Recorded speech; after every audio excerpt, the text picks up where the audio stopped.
Now for our story. There was an atmosphere of gaiety about the Brown Palace Hotel in Wakefield this evening. The new supper club of which Lily Devon was to be hostess and entertainer had just opened.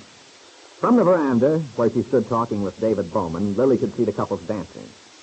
They were having a good time, she told herself. The club looked like a success. At a table close to the dance floor, Randy Lane sat watching his mother dancing with Angus McKillop, the attorney. The lanky Scotsman danced with surprising grace, Randy thought. And, of course, his mother was as light on her feet as a young girl. But now, the music stops, and Angus guides Aunt Mary back to her table, seats her, and leaves with an old-fashioned bow. McKillop never wastes a word, does he? No, indeed. Angus never says two words if one will do as well. And if you can manage it without so much as wasting your breath, he's that much happier. Well, he's no slouch as a dancer, anyway.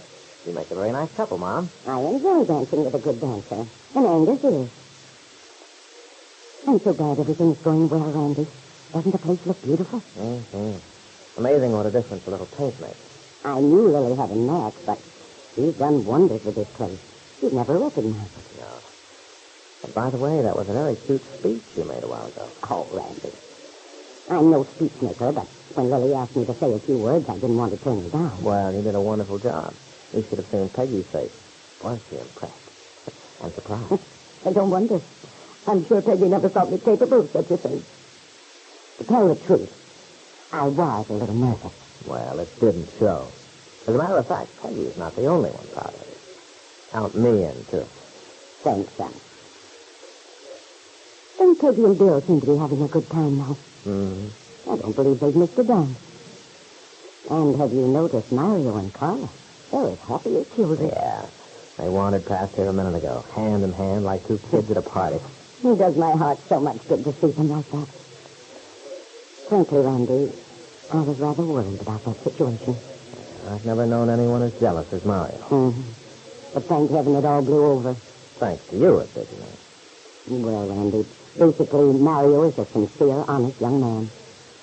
All I did was to make him understand how unfair he was to Carla. Of course, you can't blame him entirely.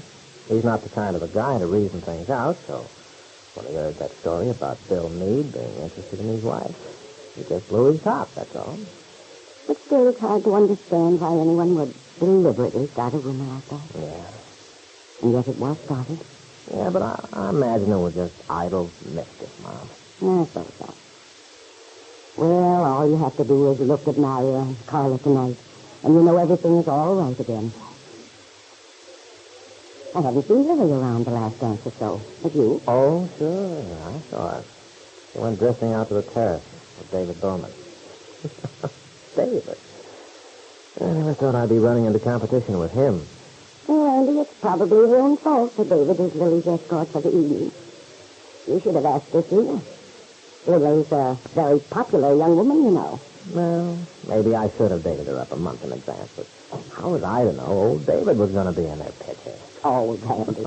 Hey, David calmly walks off with my best girl. Well, your best girl? That's a figure of speech, Mom. Just a figure of speech. Yeah. You're too slick about it. I believe you actually feel neglected because David had the forethought to ask her first, and she accepted. Well, maybe. Lily thinks David is very nice, you know. Mm-hmm. I think that's evident enough.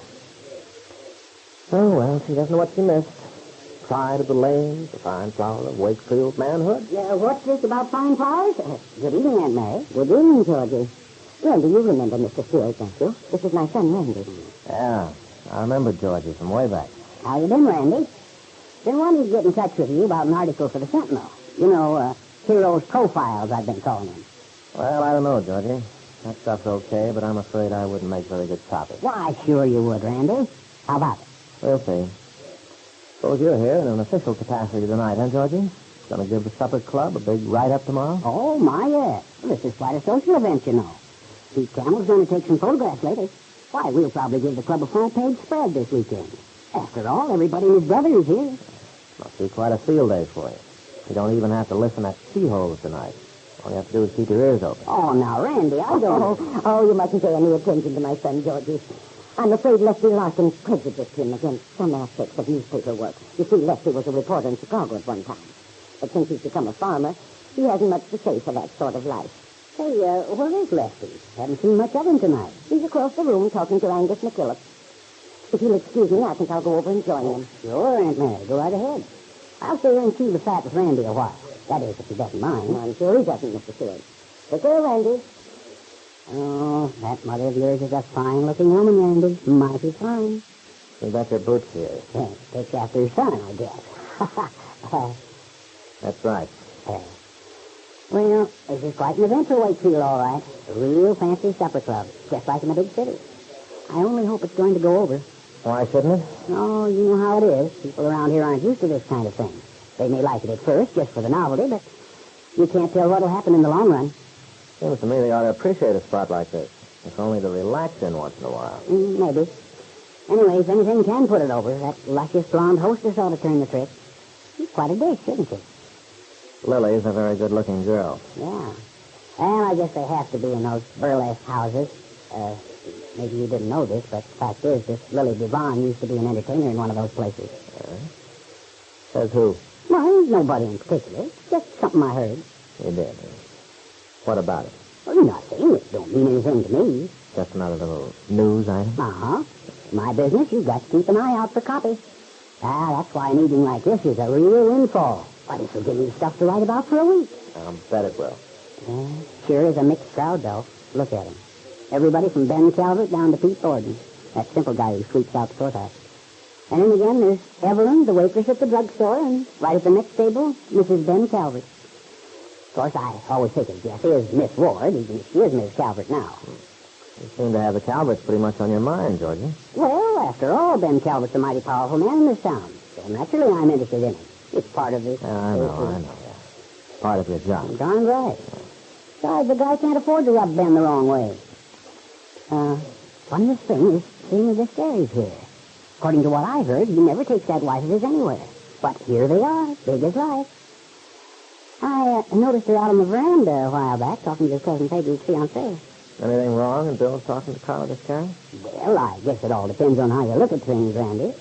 Now, if I had a pretty little cousin like Peggy, and she was planning to marry a guy like Bill, I might give it quite a bit of thought. What do you mean by that? Not that the guy hasn't got good taste for picking him. That Kit Calvert's a swell-looking girl, and so's Peggy. And there's nothing wrong with Carla Descari's looks, either. What's she got to do with it? Now, wait a minute, Randy. There's no sense in getting mad at me. I can't help it if things like that get around. In a town this size, you can't keep people from noticing. Not can you? From noticing what? Apparently nothing. What guys like you have in their foul little minds. Now, look here, Randy Lane. You've no right to talk to me like that. You better ask a couple of other parties about it if you want to get at the truth. I don't need to ask anybody anything. Something just dawned on me. I should have thought of it sooner. You're the guy who started that nasty rumor about Bill Meade and Carla Descari. I should have known. And now that I... Now, wait a minute. Wait. I did no such thing. I had nothing whatever to do with that story, so don't you get tough with me. You're the only gossip monger in this town capable of starting a mean, dirty lie like that. Making it up out of nothing, so that you could get some attention. That's not so, I tell you. You ask anybody at Smitty's. Why, it's common knowledge. Just go ahead and ask them if you don't believe me. There was a ring of truth in Georgie's denial. A sound of injured innocence which made Randy hesitate. Yeah, Georgie sounded as if he were telling the truth for once. Perhaps Randy thought he'd been wrong. Perhaps Georgie hadn't been the person who actually created the falsehood and launched it into the cool, lazy atmosphere of Smitty's pool hall, where it was bound to flourish. But if Georgie Stewart wasn't responsible, Randy asked himself, then who was?